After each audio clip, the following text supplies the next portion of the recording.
भगवान राम के ऊपर सवाल खड़ा किया, उसका जवाब जनता ने दिया। आप बद्रीनाथ पर सवाल खड़ा कर रहे हैं, जनता इसका भी जवाब आपको देगी। लेकिन इसके पीछे खड़ा कौन है, ये साजिश कौन कर रहा है, ये साजिश श्री अखिलेश यादव जी कर रहे हैं।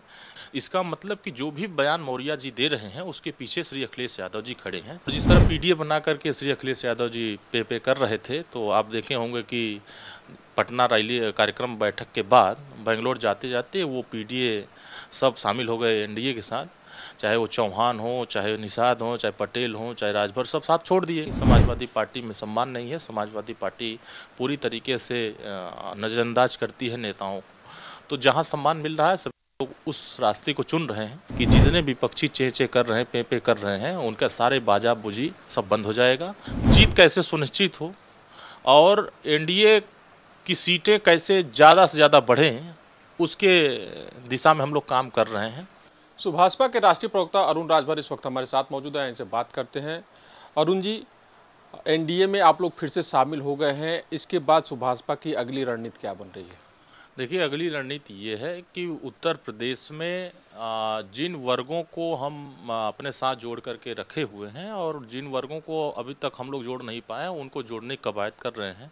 उत्तर प्रदेश में सभी पिछड़े, दलित, आदिवासी, कमज़ोर तबके को, पिछड़े वंचित तबके को, सबको जोड़ने की तैयारी कर रहे हैं। और हम एक कार्यक्रम करने जा रहे हैं लालगंज आजमगढ़ में, और इस एनडीए गठबंधन में शामिल होने के बाद पहला कार्यक्रम हम लोग अक्टूबर माह में पहले सप्ताह या दूसरे सप्ताह में हम लोग आजमगढ़ के लालगंज दीदारगंज विधानसभा के मार्टिनगंज एक जगह है, उसी जगह पर हम लोग बड़ा कार्यक्रम करेंगे। उसी माननीय प्रधानमंत्री को आमंत्रित किया गया है और माननीय मुख्यमंत्री को भी चिट्ठी मिल करके दिया गया कि माननीय प्रधानमंत्री को कार्यक्रम में आने की अनुमति मांगा गया है और उसमें माननीय अमित शाह जी को भी दिया गया है। तो संभावना ये है कि माननीय प्रधानमंत्री जी अक्टूबर माह में हमारे कार्यक्रम में सम्मिलित होंगे और वहीं से उत्तर प्रदेश की दिशा और दशा तय करेंगे कि जितने विपक्षी चेचे कर रहे हैं, पे कर रहे हैं, उनका सारे बाजा बुजी सब बंद हो जाएगा और एनडीए गठबंधन उतना ही मजबूती से उसी दिन से देखेंगे कि पूरे देश में एक मैसेज जाएगा कि सब पिछड़े, दलित, आदिवासी, कमज़ोर सब माननीय मोदी जी के नेतृत्व में साथ खड़े होंगे। और जिस तरह पीडीए बना करके श्री अखिलेश यादव जी पे कर रहे थे, तो आप देखे होंगे कि पटना रैली कार्यक्रम बैठक के बाद बेंगलोर जाते जाते वो पीडीए सब शामिल हो गए एनडीए के साथ, चाहे वो चौहान हो, चाहे निषाद हो, चाहे पटेल हो, चाहे राजभर, सब साथ छोड़ दिए और कतार लगे हुए हैं। बहुत सारे लोग अभी देखेंगे कुछ समय बाद सब छोड़ के चले आएंगे।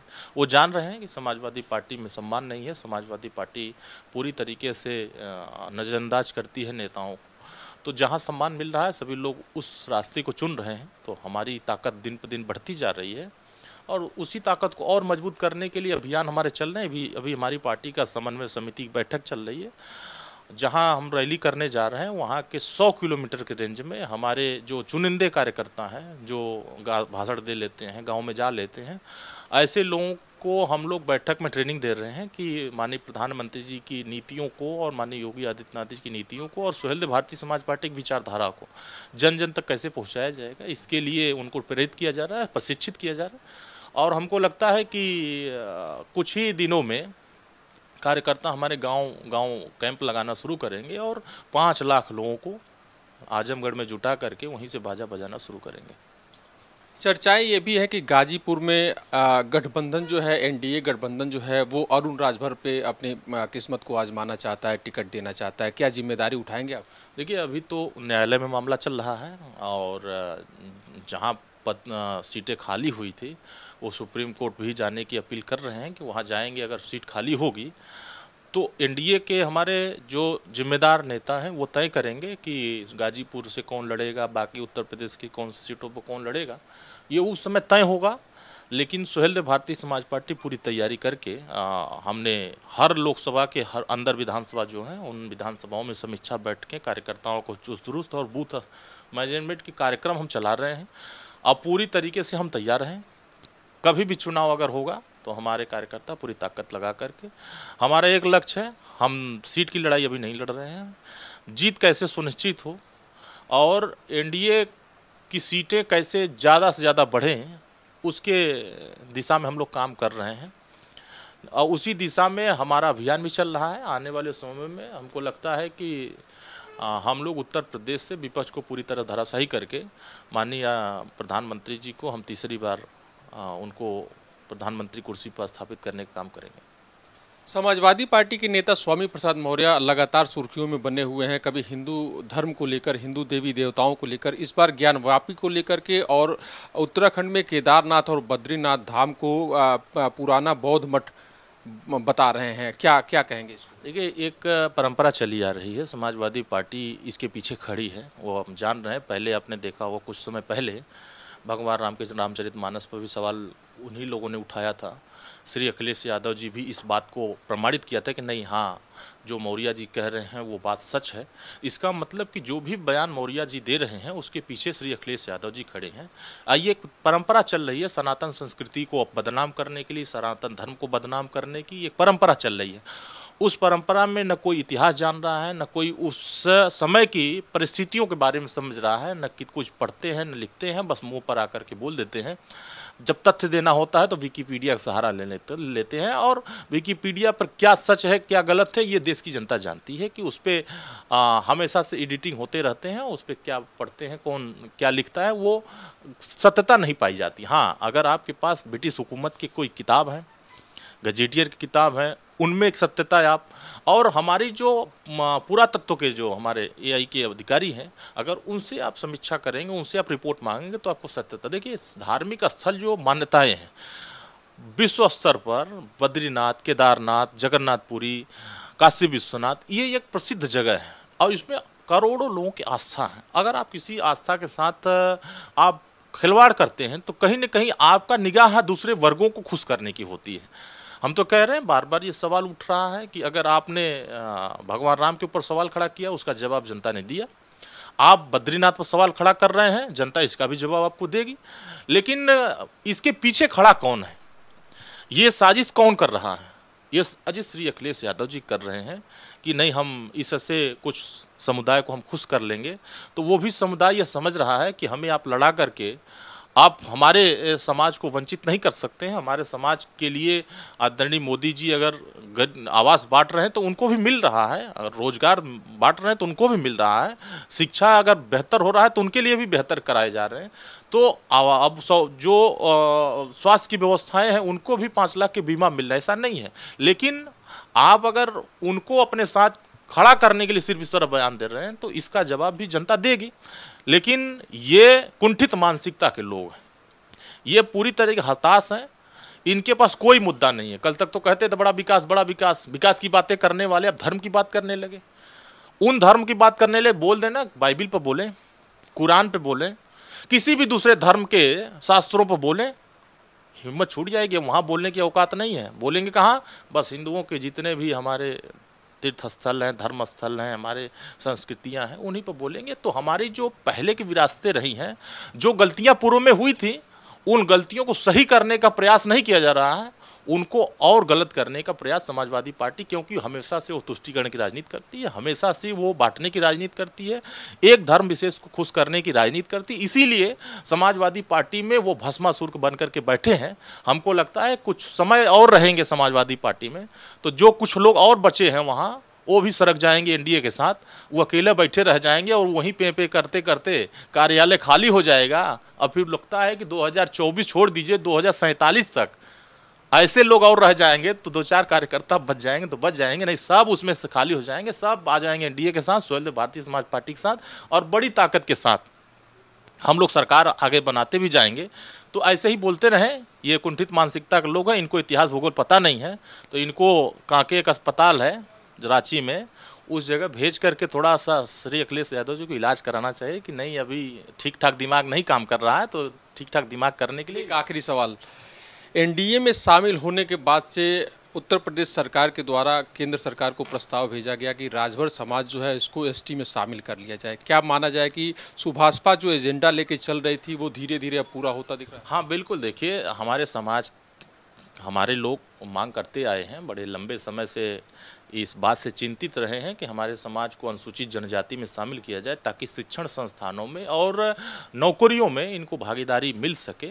और उसी दिशा में हम लोग भी प्रयास कर रहे थे, और प्रयास का ये नतीजा रहा कि पहली बार एनडीए की बैठक में महाराजा सुहेलदेव राजभर का वंशज गमछा पीला लगा करके माननीय प्रधानमंत्री जी के सामने अपनी बात को रखा कि नहीं, हमारे समाज के लोग दुखी हैं और हमारे समाज की एक पीड़ा है, इसको दूर करने का अगर प्रयास किया जाएगा तो हमको लगता है कि आने वाले समयों में इनको भी शिक्षण संस्थानों में व्यवस्थाएं परिवर्तन करने का मौका मिलेगा और नौकरियों में इनको हिस्सेदारी मिलेगी। तो माननीय मुख्यमंत्री जी भी इस पर सहमति जताए और माननीय अमित शाह जी और माननीय प्रधानमंत्री जी, तो वो समाज की एक मांग है और उस काम को हम लोग कर रहे हैं। तो हमको लगता है कि कुछ ये 17 जिलों में सांख्यिकी अधिकारी लगाए गए थे, सर्वे हुए, हमारे ही पत्र पर सर्वे हुए, सर्वे करा करके हम लोगों ने रिपोर्ट भी अभी हाल ही में आया है रिपोर्ट, कुछ ही समय बाद ये ड्राफ्ट बन करके केंद्र को जाएगा और फिर वहाँ हम लोग पहुँचेंगे। जब दिल्ली हमारी पीला गमछा वाली चढ़ाई जब होगी, वहाँ सांसद दिल्ली में जाएंगे तो वहाँ अपनी लड़ाई को मजबूती से लड़के इसको कराने का प्रयास करेंगे। और एक लड़ाई बहुत लंबे समय से ओबीसी वर्गों के लिए चल रहा था कि जो रोहिणी कमीशन बनी थी दिल्ली में, 6 साल अथक प्रयास किया रोहिणी आयोग ने कि अब 1460 जातियों को न्याय पहुँचाने के लिए, चाहे वो जितने भी पिछड़े दलित सरकारें रही हैं, इन वर्गों ने अपने वर्गों को, जो बड़ी वर्ग हैं, उनको खुश करने के लिए छोटे वर्गों को भूल गए हैं। आज वो गलतियों को सुधारने के लिए आदरणीय मोदी जी ने रोहिणी कमीशन का गठन किया और रोहिणी कमीशन ने गठन करने के बाद 6 साल अथक प्रयास के बाद वो रिपोर्ट इकट्ठा कर लिया है सभी राज्यों के। अब राष्ट्रीय स्तर पर ओबीसी की जो 27% मिलते हैं उसमें विभाजनकारी की 3% पिछड़ा, अति पिछड़ा, सर्वाधिक करने के लिए एक प्रक्रिया चल रही है। मुझे लगता है यह रिपोर्ट जल्द ही प्रधानमंत्री जी को सौंपा जाएगा और उसमें कैबिनेट में इस पर ला करके लोकसभा और राज्यसभा में बहस होगा और उसके बाद राष्ट्रीय स्तर पर इसको लागू करने की प्रक्रिया चल रही है। मुझे उम्मीद है कि मोदी जी के नेतृत्व में अति पिछड़ों को सम्मान मिलेगा और उनको भागीदारी मिलेगी। बाकी जितने लोग पिछड़ों की राजनीति करते हैं ये सिर्फ उनको लूटने का काम किए हैं, उनके साथ अन्याय करने का काम किए हैं। वास्तविक अगर न्याय कोई देने का काम कर रहा है तो आदरणीय मोदी जी उस काम को आगे बढ़ा रहे हैं। तो ये तो फैसला आ रहा है, अभी तो 2 दिन पहले ये रिपोर्ट आई है, तो मैं तो इसका स्वागत किया है। स्वतंत्र भारतीय समाज पार्टी की पहली बार हमारी लड़ाई को और धार देने के लिए रोहिणी कमीशन ने रिपोर्ट को अपने पास इकट्ठा किया है और सरकार को सौंपेगा। तो जैसे सरकार के पास जाएगा, माननीय प्रधानमंत्री से मुलाकात करके इसको लागू कराने का पहल भी किया जाएगा। माननीय मुख्यमंत्री जी भी इसका स्वागत करेंगे क्योंकि ये तमाम वंचित तबकों को न्याय देने की एक पहल है। तो हम लोगों का तो काम ही है वंचित वर्गों को न्याय दिलाना, उनको सशक्त करना और उसी दिशा में दोनों सरकार काम कर रही हैं। इसीलिए विपक्ष बहुत हताश है कि हमारे पास कौन आएगा, हमारे पास कौन वोट देने आएगा। उनके साथ न तो पिछड़ा जाने को तैयार है, न अति पिछड़ा जाने को तैयार है। वहाँ तो सिर्फ अब देख रहा हूँ कि यदुवंशी सम्मेलन होने जा रहा है। अब ये हालत हो रही है तो आने वाले समय में कौन कौन से सम्मेलन करेंगे, आप सोच सकते हैं कि उत्तर प्रदेश में अब इनके पास जमीन नहीं बची है, जनाधार नहीं बचा है। अब सिर्फ और सिर्फ ओम प्रकाश राजभर मोदी जी को गाली दे करके अभी राजनीति करना चाहते हैं। तो अब वो गाली दे करके देश की जनता भी देख रही है कि आप गाली किस लिए दे रहे हो। ये एक मुद्दा बना है, मोदी जी को हटाना है। सब जो INDIE वाले हैं ये पहले यूपीए में थे, वही यूपीए वाले परिवर्तित हो गए हैं। वो सोच रहे हैं कि मैं इंडिया का नाम ले लूँगा तो मैं जीत जाऊँगा। तो अब वो गैंग बना, ईस्ट इंडिया कंपनी, एक गैंग है, ये इंडियन मुजाहिदीन, ये गैंग है। अब देखिए उसमें क्यों ऐसा है। PDP कहती है पाकिस्तान परस्त की बात करती है, हमारे ममता बनर्जी मिनी पाकिस्तान बंगाल में बनाने की बात करती हैं। अब उसी में केरला के एक है मुस्लिम लीग, वो कहती हिंदुओं को मंदिर के सामने हम बलि चढ़ा देंगे। अब सोचिए ऐसे ऐसे उस गैंग में शामिल हैं। तो सब कोई न कोई जमानत पर सब छूटे हुए हैं। सब राज्य के जितने नेता हैं सब किसी न किसी मामले में जेल में जाकर जमानत छूटे हुए हैं। अब सब घोटालेबाजे हैं। और यहाँ उत्तर प्रदेश 2017 से 2023 तक एक भी दंगा नहीं हो पाया। उनकी सरकार में हर साल दंगा होते थे। तो अब परिवर्तन हो चुका है, जनता जागरूक हो चुकी है, जनता अब विकास के मुद्दे पर जा रही है। अब वो बांटने और भ्रष्टाचार के मुद्दे पर ऐसे गैंग वालों के साथ नहीं जाना चाहती। इसीलिए वो बौखलाए हैं कि कुछ न कुछ उल्टा पुल्टा करते रहो तो कुछ वोट मिल जाएगा। लेकिन अब इनको वोट नहीं मिलना है, साफ हो जाएंगे सब, उत्तर प्रदेश देश से सब चले जाएंगे। और फिर ये लोग वही परंपरा में आएंगे कि जहाँ इन लोग जहाँ से चल के आए थे फिर उसी जगह जा करके फिर बाजा बजाएंगे। अब यहाँ इन लोगों को जनता सुनने वाली नहीं है। धन्यवाद। तो ये थे अरुण राजभर, जिनका कहना था कि स्वामी प्रसाद मौर्य जो कुछ भी बोल रहे हैं उनके पीछे कोई और है और वो कोई और अखिलेश यादव हैं। यानी बोल रहे हैं स्वामी प्रसाद मौर्य लेकिन शब्द जो हैं वो अखिलेश यादव के हैं। वीडियो जर्नलिस्ट सुंदरम केसरी के साथ पंकज तिवारी।